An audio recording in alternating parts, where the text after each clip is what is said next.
Okay, so this is the first lesson back after the break. Okay, so we just want to be able to answer specific questions from quadratic word problems, right? So we've done some word problems where it was completing a square and finding maximum or minimum values, but now we kind of we're interested in, based on our work of factoring and solving for the roots, we want to answer a different kind of question, such that how long does something take to hit the ground, for instance? That's going to be the first question, right? So we want to be able to apply the quadratic equation, right? But I also want to be able to solve for specific variables and interpret the results depending on what form of the equation is provided to me, right? So you will see here in the first question, this is written in vertex form, right? So we could read off the vertex and we could tell what the maximum height of the ball is. This question isn't really asking for that though. So what I need you to be able to do here is be able to decipher between what it is you're solving for, right? So for number one, it says determine the height of the football after 1 second. Okay. So that basically means I have independent variables, right? So it wants to know after 1 second, how high is the football, right? So it gets kicked and then it comes back down, right?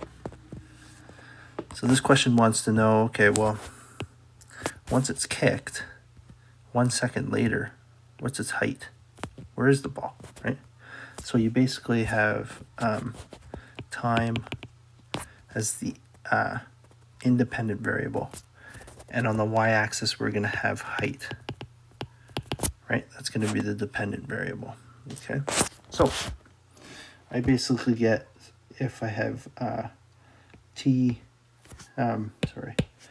x and y on a coordinate grid, then for this question, I'm going to have t and h. And the question wants to know 1 and, well, what's the height after 1 second? That's what this question's asking me, okay? So this is pretty simple, actually. All we have to do is I'm given the equation, right? And all I have to do is take what it's asking me to find, or the information that's provided me, and plug it into the appropriate spot, right? So wherever I see a t, I would plug in the value of 1 so that it would spit out the height, right? So h equals negative 0.6 multiplied by 1 minus 2.5 squared plus 3.75, right? And so then I could just do the math on that. It's negative 0.6 multiplied by negative 1.5 squared, and then plus 3.75. Okay.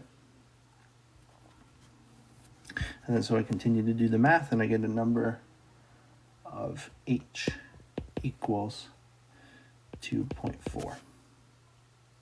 And that just means that therefore the height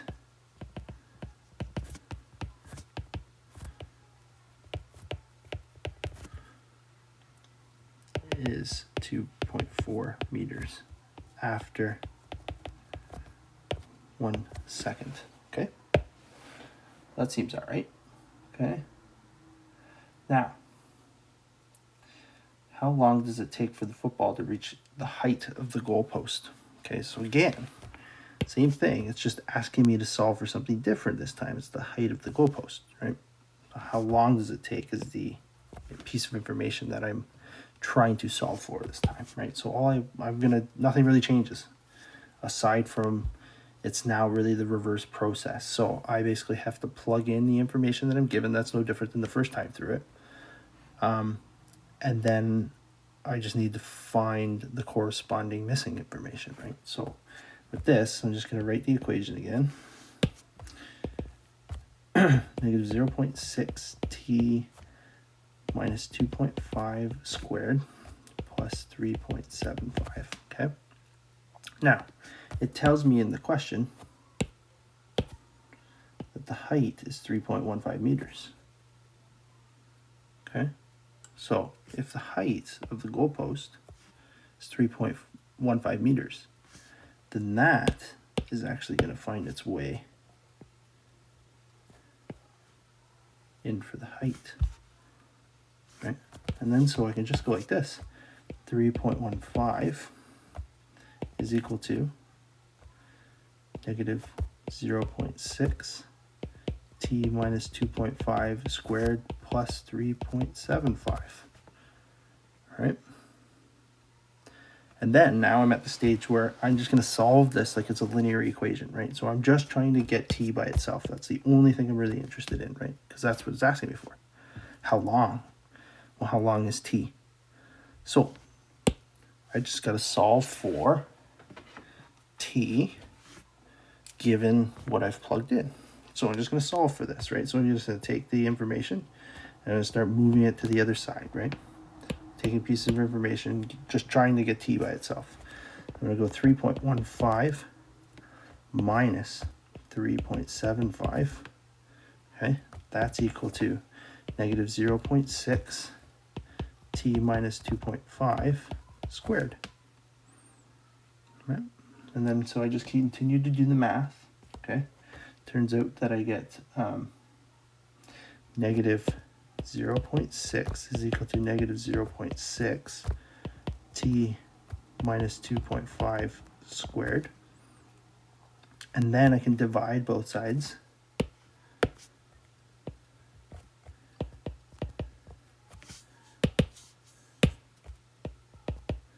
Divide both sides by negative 0.6. That's going to cancel these out. And then I'm just simply left with, if I bring this up here, I'm going to get 1 is equal to t minus 2.5 squared. Now you remember, anytime I'm dealing with quadratic, I have two answers, right?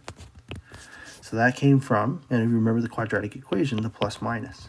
So it had a number plus or minus a number, right? So I always had two answers. Now, this plus minus is how I got the two answers from the quadratic equation, right? So the other part of this is I need to look at this little guy in particular, because I can't do anything with the inside until I deal with the exponent, right? So I can't, it's not as if I can just add 2.5 to both sides and then have t squared and be trying to solve for it. It doesn't work like that. So you got to deal with the squared first. So the opposite of squaring something turns out to be square rooting. But what I do to one side, I also have to do to the other, right? And when I do that, this is the important part. Because it's a quadratic, I have to put the plus minus, right? And so the next line here is just going to look like this. You're going to get plus minus root 1 is equal to t minus 2.5. Now I'm free to move the 2.5 over. So I get 2.5 plus or minus square root 1, right? Which equals 2.5 plus minus 1. And so my answers, t is equal to 2.5 plus 1, which is equal to 3.5. And then I also get t is equal to 2.5 minus 1, which is equal to 1.5. So those are your two answers. Right? Those are the values of t, right? Which it reaches the height of the goalpost, right? So you could say, therefore, the ball reaches the height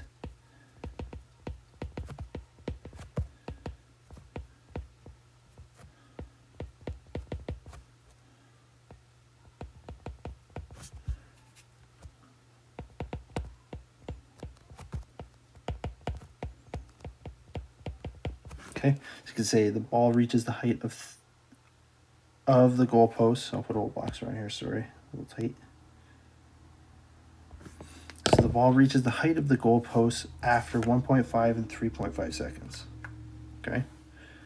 And that just simply comes out of solving, it's the reverse process of part A, right?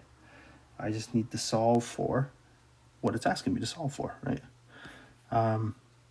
And this kind of makes sense because you can see how any parabola is symmetrical about the axis of symmetry, right? So it makes sense that if I were to kick the ball and it went up, let's say my goalpost is over here, right? Well, that's maybe a little tall, but right? It makes sense that it's at this height twice along its path. Well, it turns out that it's at 1.5 and at 3.5. Because it went up and came back down. So that's that question. That's it's kind of a need to know important little solving method in order to be able to answer things like this. And this comes up all over the place, especially in physics in particular. When you start dealing with more like projectile motion, you need to be able to use this solving process in order to answer questions in physics. Right. So we got one more question. Right. It really comes down to, okay, it's a similar question to part A, right? Because it's asking me how long, here we go again. Oops. How long? Okay, well, that sounds like time again, right? So, but this time, it's actually similar to part B, but I'm solving for t, right?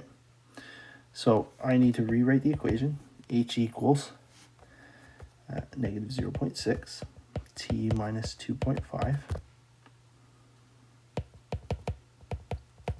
Okay, now this question, reach the ground. What's the height when it reaches the ground? Well, h equals 0, right?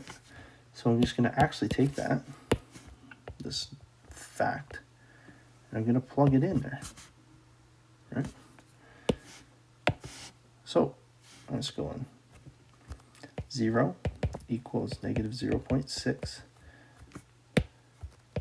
t minus 2.5 plus 3.75, and I'm just going to do the exact same thing from part B. I'm going to bring stuff over, and I'm going to try and solve for t.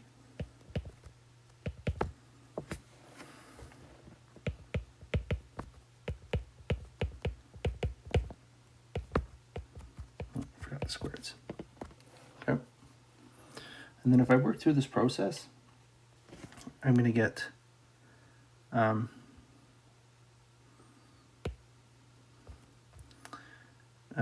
negative 3.75 divided by negative 0.6 is equal to t minus 2.5 squared. Okay. And then that's equal to 6.25. And then I need to get rid of the square root, or the squared. So I square root both sides. And I get t, or 2.5 plus minus the square root of 6.25, right? Which actually turns out to be 2.5. So my two answers is going to be 2.5 plus 2.5, which equal to 5, and t equals 2.5 minus 2.5, which equal to 0, right? Those are your two answers. One of them, therefore it takes